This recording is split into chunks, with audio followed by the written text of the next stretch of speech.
Hey everybody, Miss Dupree here. This lesson is about forces. So what is a force?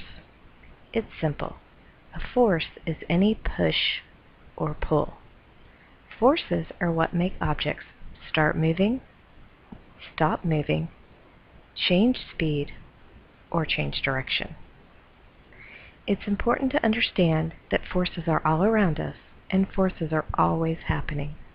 It's easy to identify a force when you push or pull something, but forces can also be invisible.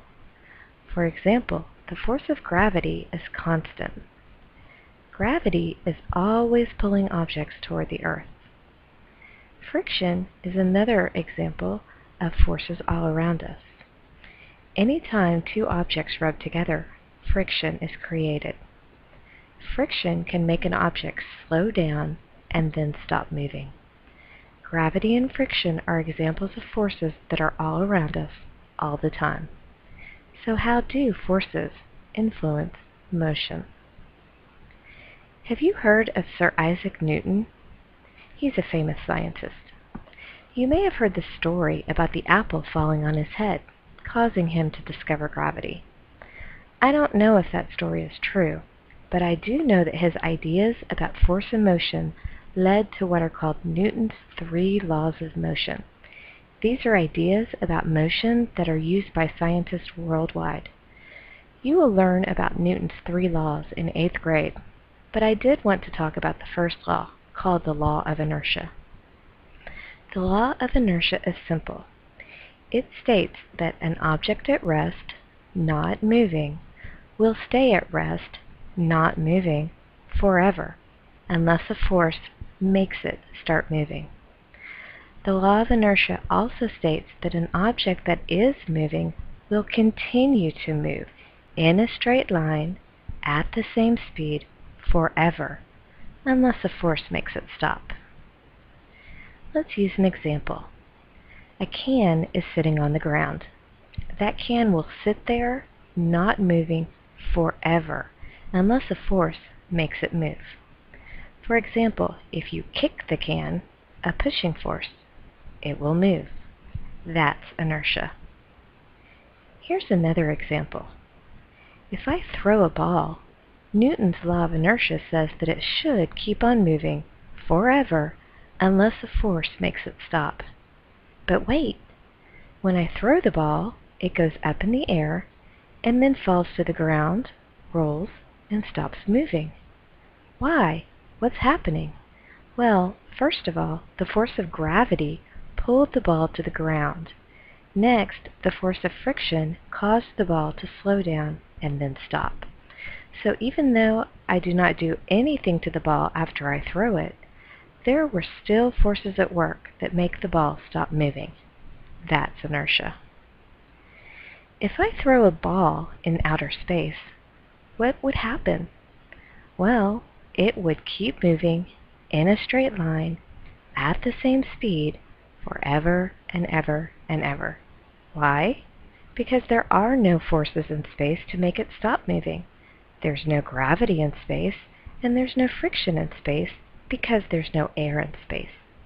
The only reason the ball would stop moving is if it passed by a planet or a star that had gravity to pull it in. Does that make sense? That's inertia. So what does this have to do with force? Well, forces are what make objects start moving, stop moving, change speed, or change direction. Forces can be balanced or unbalanced. To learn about balanced and unbalanced forces, let's start with an example. Two teams are playing tug-of-war. At first, both teams are pulling with equal force in opposite directions. What will happen? Nothing. The rope won't move because the forces are balanced. They are the same. But if one team pulls harder with more force, what will happen then?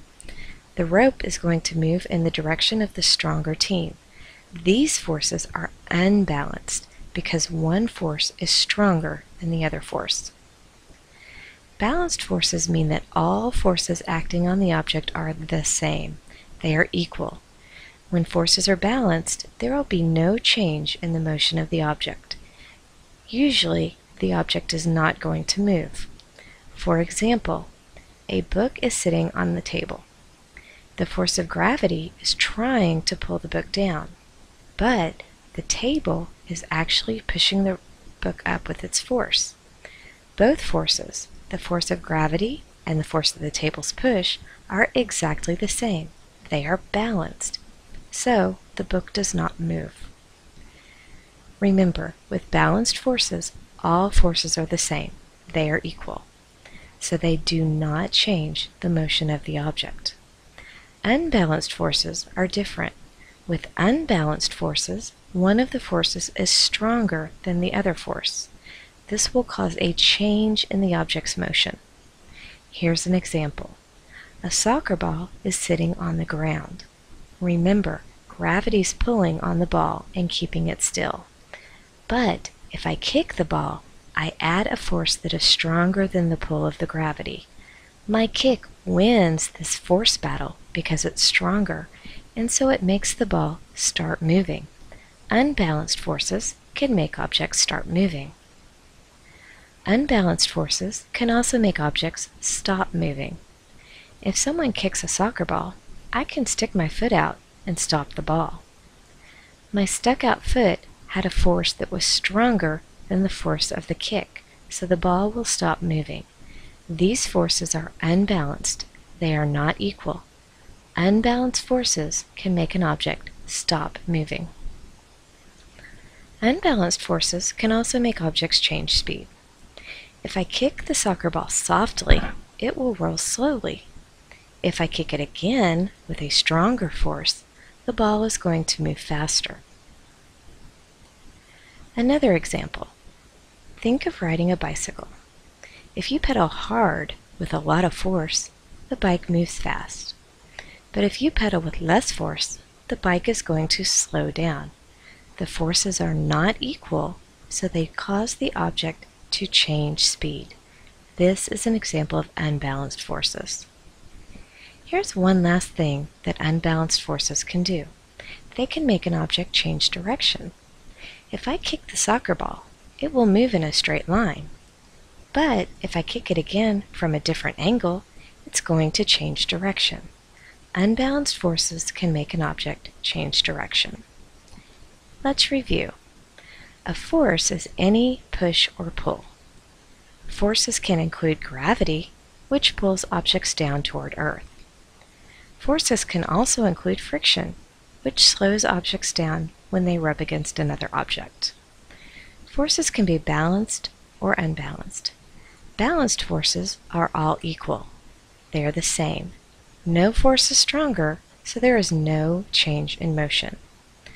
Unbalanced forces are not equal. One force is stronger. The stronger force will change the motion of the object. Unbalanced forces can make an object start moving, stop moving, change speed, or change direction. Please pause the video now to take these notes. I also encourage you to draw pictures that will help you remember and understand this lesson. If you have any questions, be sure to ask your teacher. Good job.